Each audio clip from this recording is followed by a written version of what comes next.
Breaking up. Good morning, Captain. Sleep well? Oh, yes, thanks, Mike. Did you? Indeed, yes. I had the most amazing dream I've ever had. Great. Tell me about it. I was soaring. How was that amazing? What were you flying? The Zamango? No, I was flying me. Hey, now that is amazing. Where were you? How did you do it?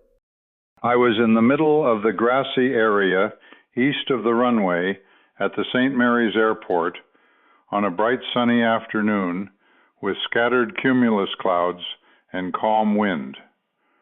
Somehow, I felt inspired to just spread my arms straight out, and a passing thermal very gently lifted me off. It wasn't like levitation. I was actually flying with my arms as wings, not flapping at all, just soaring like a hawk. How did you feel about that? Beyond surprise or elation, but I was concerned about how to use my wings and how much strength it took. When the thermal lifted me to several hundred feet, I wondered how long I would have the strength in my arms to stay up. When the thermal weakened, how would I control my descent? I was more concerned when little I did with my wings helped control the flight, and I was tiring. Then I flew into another thermal, a strong one which quickly lifted me to 3,000 or 4,000 feet. As you know, it's a fascinating experience to soar in a glider at that altitude. But it's an entirely different kind of adventure, to do it with only your weak and inexperienced arms to keep yourself aloft. I may as well have been looking down from 100,000 feet. Vulnerability redefined. Well, I see you landed safely, so you must have learned. I remembered what test pilot Tony Levere said: fly the airplane as far into the crash as you can. But the dream ended just as I began a rapid descent by bending my arms to shorten my wingspan. The added speed, however, added to my wing stresses, so I doubt I would have had the strength to make it. I knew it was a dream I could end, and apparently that's what I did. Still, it was a completely realistic experience, quite frightening, but very exhilarating to say the least. I'm happy for you, Mike. Would you do it again? Of course, but I'd like to grow more muscles and feathers first, wouldn't you? Sure, but we'd look pretty silly going into the dining room with feathers growing out of our arms. Yeah, and just think what the porch pilots at the airport would say if we just walked out of the terminal and flew away. No doubt they would find something critical to say about our flying skills before one of them called the FAA to report a flight violation. You say that you were soaring, not levitating, so you were dependent on thermals to gain and sustain altitude. Yes, to truly fly like birds, wouldn't humans have to evolve a protruding breastbone and strengthen muscles to have the leverage, strength, and endurance to flap wings? True, but that would take eons.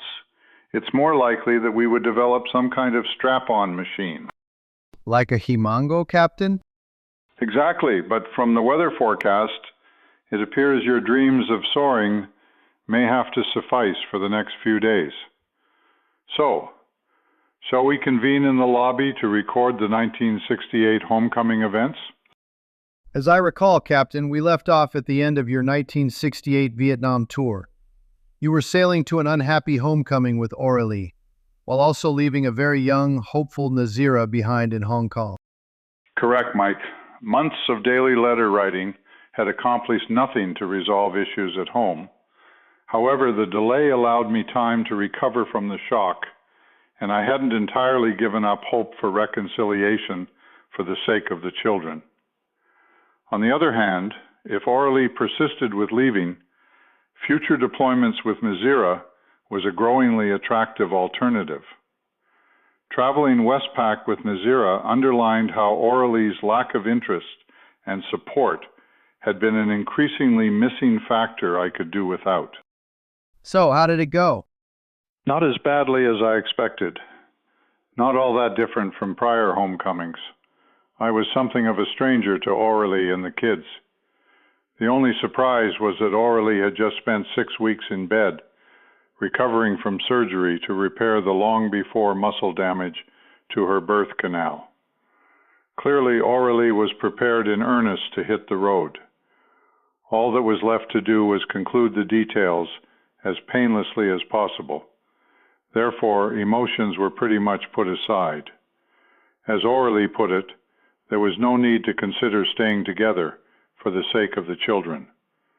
They would soon grow up and move away, and we would be left sitting across morning breakfast, too late to start over, and hating each other for it. Is that the way you felt too, Captain? Not really, but Aurelie's determination was set in cement. It takes two to tango, so my feelings were irrelevant. Nevertheless, we had one for the road to test the surgery's great success, and I continued to try to get Aurelie to give in a little in seeing my side of the story, to no avail whatever. So then the challenge was to conclude the details as agreeably as possible. How were your parents reacting to the news? Calm and understanding, as they had been about your mother. Unknown to me, Aurelie had declared her frustrations to them after I sailed away on the last cruise. She explained that she could no longer tolerate my Navy career and wanted me to quit. My father correctly reasoned that I would find it impossible to support the family and that I had too much time invested in Navy retirement. I don't recall you saying that Aurelie asked you to quit the Navy. No, because she did not. Why would she burden them without having discussed it with you?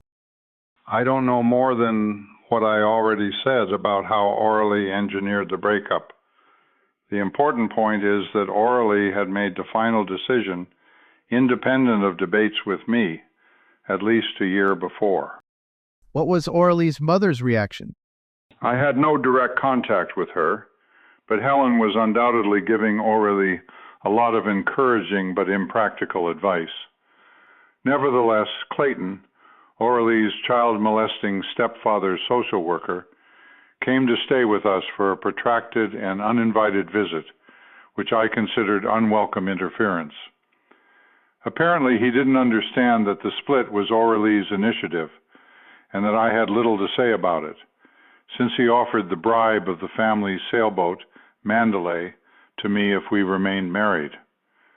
To add insult to injury, he propositioned Aurelie in front of me after dinner one evening. Oddly, Aurelie was not put off by Clayton's advances, and I had the feeling she might have consented under different circumstances. It seemed that Clayton was the older man blocking matters, of whom Nazira foretold. Pretty bizarre, Captain. I'm sure you were glad to see him depart. That reminds me of Nazira's other person, a friend, who Nazira said would interfere. Yes, that turned out to be my pal Ed Fitch, who was between marriages then and had a drinking problem. Perhaps to try to make me jealous and romantically assert myself with Aurelie, Ed also tried to seduce Aurelie in my presence. Whatever his motive, Aurelie and I both laughed him off.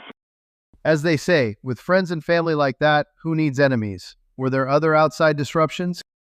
Aurelie answered the phone one evening when Nazira called to confirm her status. Needless to say, Aurelie was upset and became obsessively demanding that I promise never to marry Nazira, and also agree to marriage counseling, which further confirmed the finality of Aurelie's long-standing divorce decision. Seeing the shrink was not a small consideration for me by any means. In order to get a referral for counseling, we had to discuss our relationship with the Navy flight surgeon. That was especially hazardous for me because as a Squadron XO/CO in our nuclear mission, I had to have the highest top-secret security clearance with no questions about my mental stability. So I was risking my flight status and career. By that time, however, Those considerations were secondary to resolving my personal life, so I agreed. Thankfully, the flight surgeon was entirely sympathetic. He was amazed that I was able to go through our breakup while in the middle of a combat tour. He further said that the Navy's primary concern was that I was happy. So he referred us to weekly joint sessions with a civilian psychiatrist, which proved to be an unproductive delay. The only good that came from seeing Dr. Papadopoulos was that he reinforced my naturally hostile reaction to Orly's revelation, whereupon I thanked him and terminated further counseling. How were your kids standing up to the turmoil? Wonderfully well. While they knew something very serious was happening, they stayed close, supported each other beautifully, and stayed out of the rough stuff without adding to the difficulties. Orly had apparently prepared them thoroughly for coming events. Still, as you can imagine, it was a very sad and insecure time for them. The best I could muster was that at their age, I could recall believing it might be best for each of us if my parents parted company. What about the settlement and attorneys? Didn't events heat up between you there? Surprisingly, no. Orly and I were able to settle property and finances between us amiably, without legal interference or bitterness. With her agreement, I contacted the Albuquerque attorney who represented me in divorce from your mother, and he agreed to represent both of us if we signed joint settlement agreements. Amazing, Captain. That certainly confirms to me more than anything you have told me that Orly was very anxious indeed to bail out of the marriage, perhaps even to the point of disregarding what may have been best for her children's security. Right, especially on your last point. As you will see in future chapters, she was thinking too much about herself and not very bright about financial matters. So, that was it then? Marriage dissolved? Nearly, Mike, not quite. The stage was set for the most significant event of my life and the central reason for me to tell my story. However, I'd like to separate it from the unhappiness with Orly and take a break before we go on to the next chapter. Good idea, Captain. I have some errands to run and catch-up writing to do, so how's if we meet at dinner and happier events afterward? Excellent. All these memories are hard on an old fart, so I'm ready for an afternoon lie-down. See you at dinner, Mike. Until then,